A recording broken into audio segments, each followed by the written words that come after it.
शीर्षक है दिखावटी शादी का दौर। इस कविता में मैंने एक गरीब पिता की मजबूरियों प्लस इस दिखावटी शादी से गरीब लोगों पर क्या प्रभाव पड़ता है उसके बारे में बताने की कोशिश की है। अपनी भावनाओं को इस कविता के माध्यम से मैंने व्यक्त करने की कोशिश की।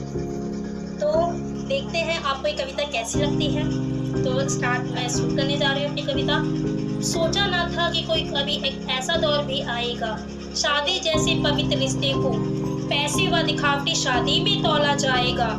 कहाँ एक गरीब पिता अपनी ताउम्र बेटी की शादी के लिए एक एक पाई जोड़ा करता था, और जब होती दिखती पूरी जमा पूंजी तो वो बेटी की शादी धूमधाम से इसके सपने देखा करता था। लेकिन इस जालिम समाज ने दहेज के साथ साथ दिखावटी शादी का भी दौर शुरू कर दिया, और न जाने गेस्ट हाउस रिसेप्शन व अलग अलग ग्रैंड सेरेमनी कर रहीसी दिखाना शुरू कर दिया। कहते हैं लोग कि ये तो रईस लोगों का अधिकार है, लेकिन इन सबसे गरीब लोगों पर पड़ता कितना प्रभाव है।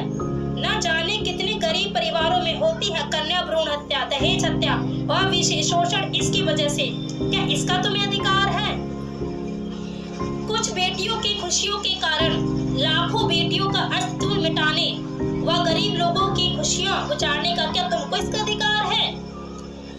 न जाने दहेज व दिखावटी शादी के कारण कितनी बेटियों को पैदा होने पर मारी व बेची जाती हैं। आज भी किसी न किसी घर में खिलखिलाता चहकता आंगन सूना रह जाता है। आज भी किसी न किसी घर में भाई की कलाई खाली रह जाती है। आज भी न जाने कितनी आवाजों को निकलने से पहले ही दफन कर दिया जाता है। क्या तुमको इसका अधिकार है? मत करो शादी धूमधाम से, क्या बनाया तुम पर किसने दबाव है? मत करो शादी धूमधाम से, क्या बनाया तुम पर किसने दबाव है? बेशक दबाव ना हो, पर जब एक गरीब पिता शादी का प्रपोजल लेकर जाता है तो शादी तय होने के बाद दिखावटी शादी व दहेज का खेल शुरू कर दिया जाता है। लाख विनती करने पर भी जब चलती न उसकी एक है, फिर दुखी निराश व लाचार भाव से घर वापस जब आता है, बेटी की खुशी जीवन व खुशी के खातिर वह अपने परिवार की खुशियों की बलि चढ़ाता है। पर उनकी ये इच्छा पूरी कर रहेगी बेटी जीवन भर खुश या आवश्यक तो नहीं, बल्कि ऐसा कर कहीं बढ़ा रहे लालची लोगों का मनोबल तो नहीं। कहीं ऐसा करने से समाज में हो जाएगी ऐसी प्रथा मजबूत तो नहीं। सुनो जागो बेटियों, अभी भी इस दिखावटी शादी की शुरुआत है। समाज में ऐसी प्रथा जन्म ना ले और इसे तुम्हें जड़ से उखाड़ कर फेंकना होगा, और इसके लिए तुम्हें अपने आप से रूबरू होना होगा।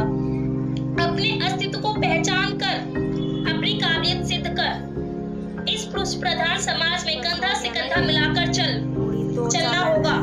इस प्रथा को जड़ से खत्म करने में यही तेरा सबसे हथियार होगा, और दिखा दो इस समाज में कि नारी का भी अस्तित्व अधिकार है। टीका बिंदिया सजे संवरने के रूप में पड़ी हुई बेटियों से अलग नारी का भी संसार है। उठो जागो नारियों, इस प्रथा को खत्म करो, अपने साथ साथ अपने परिवार को भी मुक्त करो, क्योंकि ये शादी नहीं व्यापार है। सो थैंक यू, ये थी मेरी कविता। आई होप आपको पसंद आई होगी।